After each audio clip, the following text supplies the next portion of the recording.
Hi, this is Tim of the 1916 Company. Welcome and thanks for logging on. If you love this watch, email me, Team Mosso at the1916company.com for purchase pricing and availability questions concerning this watch. Today, we are discussing something that proves there is more to Bvlgari than the Octo Finissimo. In fact, not every Octo is Finissimo.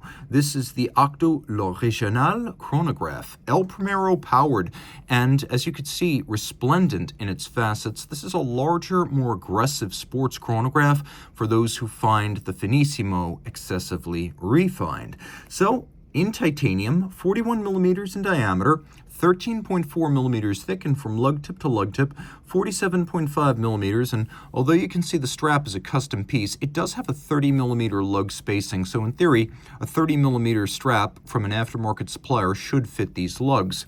The watch has an integrated strap profile, which means it presses flat against the case and there is no daylight between case and strap. As a result, there's a little bit of stiffness since the strap can't pivot on a spring bar. So you can see what I mean when I say it as virtual size. The virtual size extends beyond the lug measurement. In practice, we'll throw this on my 16 centimeter circumference wrist. The watch isn't thick by any means, but nor is it thin. Taking a look, it wears well on my 16 centimeter circumference wrist, and the lugs are inboard the edge of my wrist, but because of the stiffness of the strap, I'm going to say this is probably going to wear well on a wrist of 15 centimeters circumference and larger.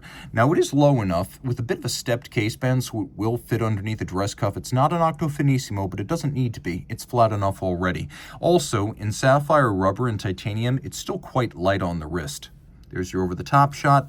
Taking a look at the strap, it's generous. They're giving you a lot of rubber. It's thick. It feels like it'll last a long time, probably years, maybe a decade. You can see that there's some definition molded into it. It thins out as we get towards the end. There's a little bit of a hollow on the underside to allow the wrist to breathe better. We've got a matching titanium pin buckle. And please, I cannot overemphasize for those of you who are still wondering, it's pronounced Bvlgari. Taking a look at the case now, everyone understands that Bvlgari purchased Gerald Genta and by means of inheritance took on the Octo case form. However, it's important to note that the form has been evolving for years under Bvlgari's stewardship and has sort of become a signature of the Bvlgari brand generally. It's almost adopted this form from Genta and made it its own. Now, there's a lot going on here. What I find most intriguing is the matte finish. There's no polish here with the exception of one element, and that is the black ceramic insert at the edge of the crown. The crown, by the way, is a screw down. This watch is 100 meters water resistant, and just so there can be no doubt, there is no lume on this watch. That said, for something that's almost entirely dark matte tones, it is actually fairly easy to read. And the watch does feature a lovely three-dimensional dial with applique indices as well as Arabic numeral 12.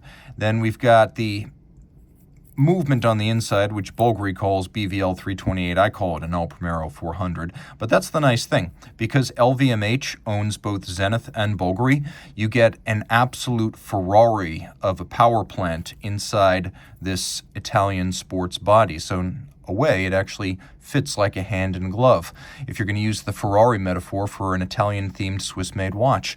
Taking a quick look at the back now, you can see the El Primero has always been a very attractive movement. Not every automatic chronograph is a good-looking caliber.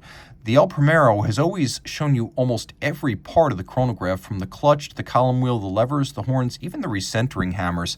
Of course, it debuted in 1969. It's a historic piece. It was the first ever integrated high-beat automatic chronograph movement. Bidirectional winding. It's got a 50 to 52-hour power reserve, column wheel, lateral clutch, quickset date, though it does not have hacking, 31 pivot jewels, and it has a very, very crisp column wheel. Probably the best feeling and sounding in the business. Yes, on par with Longa and the Dodograph's L951. It's a column wheel and a lateral clutch action. There is a quick set for the date. There is no hacking seconds function. That's a trait of the traditional El Primero.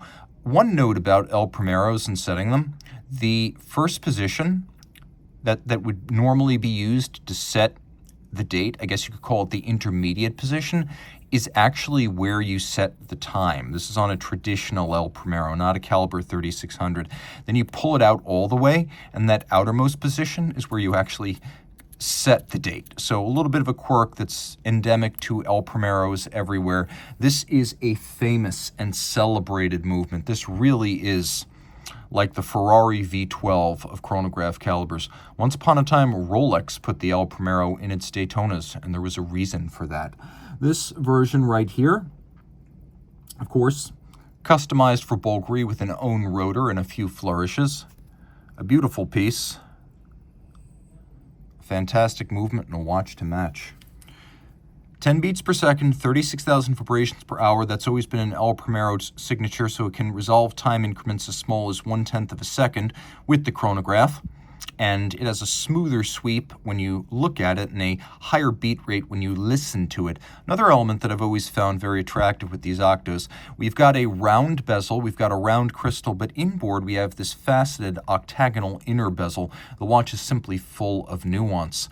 Reach out to Team Mosso at the 1916company.com for purchase and pricing details.